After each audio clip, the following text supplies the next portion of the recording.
Here we are, it's officially 2019, which means this channel has been around for 1 year now. 12 months, more than 450,000 views, and 3,670 subscribers later, we have grown this YouTube channel from absolutely zero to where it is today. Thank you all so much for everything, I greatly appreciate you all. With that being said, I also thank you for your patience on my videos. If you didn't know already, I have been very busy with my new career selling cars for Beaman Toyota in Nashville, Tennessee. While it is taking up a lot of my time, I still want to be able to focus on my YouTube channel as well. In 2019, I will try my best to keep producing videos for DannyBTalks. With that being said, it's time for the 10th installment of 2018's most popular series, 5 NASCAR drivers you forgot about. Josh Wise. Josh Wise was a recent one to slip most race fans' memory, but he was known a little bit primarily from the time that he was sponsored from users of Reddit to race a Dogecoin car. However, aside from that, let's take a further look back on Wise's racing career. Wise originated from Riverside, California, where he got his start in racing driving quarter midgets at the age of 8. He would go on to win the California State Monza Championships in 1993, 1994, and 1996. By 1999, at the age of 16, Wise began racing in USAC in the 3/4 midget division. Doing this, he went on to win the USAC Championship, earning 4 wins at Irwindale Speedway, and he picked up Rookie of the Year honors as well. By 2003, a successful career start in midget races would gain the attention of Tony Stewart, who would hire Wise to race for his sprint car team, in which he'd win the USAC National Midget title in 2005 and National Sprint Car title in 2006 while racing for Tony Stewart. As Wise was beginning to peak in sprint car competition, he made a decision to begin his climb into NASCAR by debuting in an ARCA stock car for Eddie Sharp Racing in 2006. While in ARCA, Wise would compete in 13 races where he scored 4 top 5s, 7 top 10s, 1 pole award, and he led for 98 laps. By 2007, Wise began making starts for various teams in the Truck Series and what is now the Xfinity Series. By 2009, he would also begin making starts within the Cup Series as well.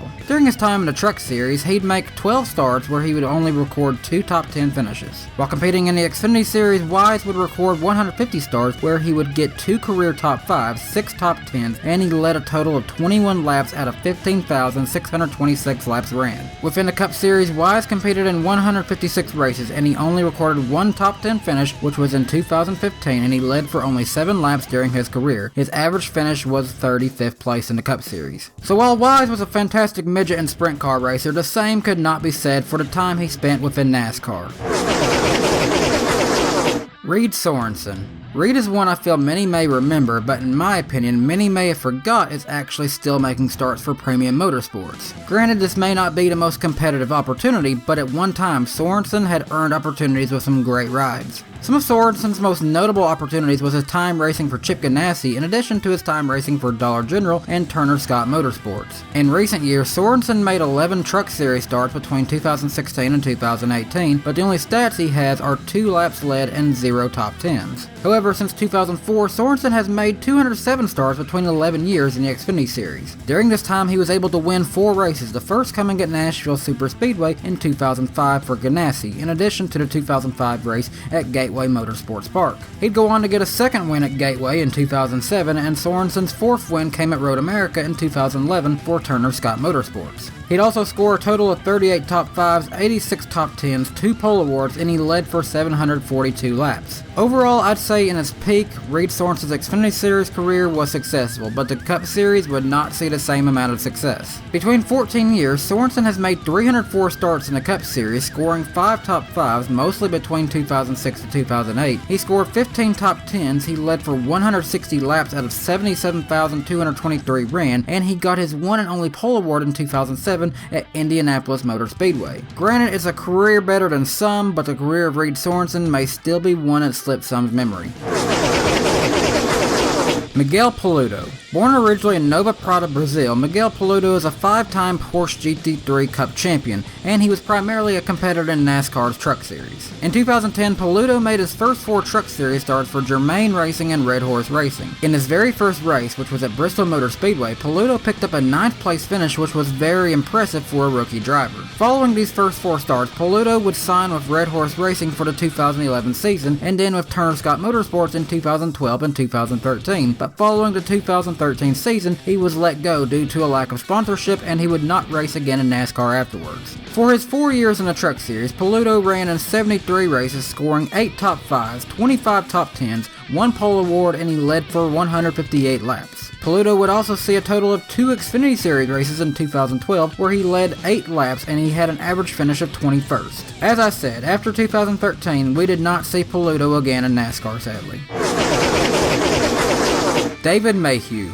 David Mayhew. Does that name sound familiar? Likely not, unless you're a die-hard fan of the NASCAR K&N West Series. Mayhew is from California and he has spent the majority of his racing career with NASCAR's K&N West Series. Between 12 years, Mayhew has made 106 starts there where he got 10 wins, 52 top 5s, 75 top 10s, 13 pole awards, and he's led for 1,489 laps. While Mayhew has been turning heads out west, it unfortunately did not translate the same in NASCAR's other series. Between 3 seasons, Mayhew has made 13 starts in NASCAR's Truck Series where he got 2 top 5s, 4 top 10s, 1 pole award, and he led for 26 laps. This honestly wasn't terrible for so little starts. His average finish was actually 14th place, however there just wasn't enough opportunities available for him. Now Mayhew only made 1 career start in the Xfinity Series in 2011 and he scored a top 10 as well, finishing 10th. In addition to that, David Mayhew has recorded 1 start in the Cup Series, but he only completed 25 laps and finished in 40th. So although Mayhew did not go far in the upper series of NASCAR, he was a real star in the Western Division, so for that, I respect that. A lot, actually.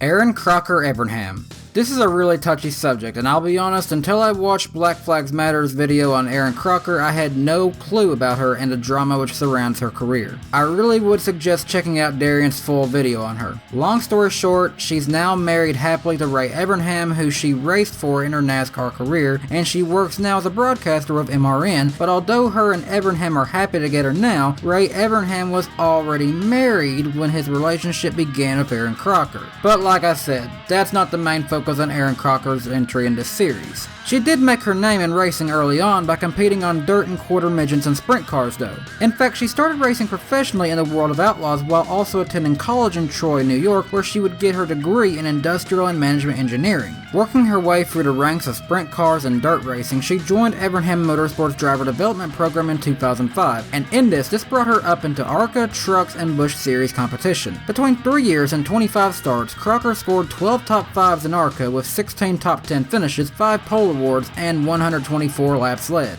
She never ran full seasons here, but she did run a full season in the Truck Series in 2006, but in her time in the Truck Series, she never recorded a top 10 or led a lap. In fact, her average finish was just 26th place. The same can also be said for her time in the Xfinity Series, as she only completed 10 races between 2 years, and her average finish was just 31st place. So her time in NASCAR as a driver was rather brief, but as I mentioned earlier, this is primarily due in part to the drama of her and Ray Evernham's relationship and how it started. But today, the two are very happy together. And that does it for this installment of 5 NASCAR drivers you forgot about. Know any more drivers you'd like to see in this series? Leave a comment down below and let me know. Thank you so much for watching this video. Your support really means a lot to me. I've got some other great stuff in planning right now, including telling you more about myself and how I had once dreamed of being a professional bass fisherman and what ultimately led me to give up and reinvent myself. How could I ever come back to the sport of bass fishing? You may find out in DannyBTalks and see if I become Danny B Fishing again over time. But for now, I'm just DannyBTalks and I'm making videos about NASCAR. We'll see more in the future. Drop a like on the video, leave a comment down below, and make sure you hit subscribe and turn on notifications to make sure you never miss a new video on my channel. Thanks so much for watching today, and I hope you have a good day. Bye guys.